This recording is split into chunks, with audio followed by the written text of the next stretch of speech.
የዓለም አቀፍ ፋይናንስ ተቋማት የሰብ ሰሃራ ሀገራት ኢኮኖሚክ እድገት 4.2% እንደሚሆን ገምተው ነበር።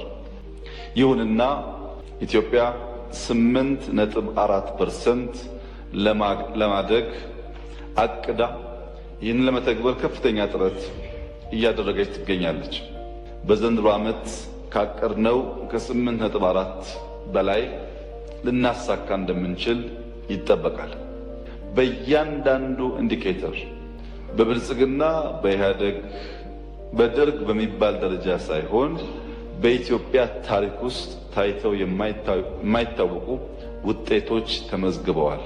በዚህ ዓመት ኢትዮጵያ ከ7.7 ሚሊዮን ሄክታር ያላነሰ በስንዴ ሰብል የሸፈነች ሲሆን ከዚህም ከ300 ሚሊዮን ኩንታል ያላነሰ ምርት ይጠበቃል።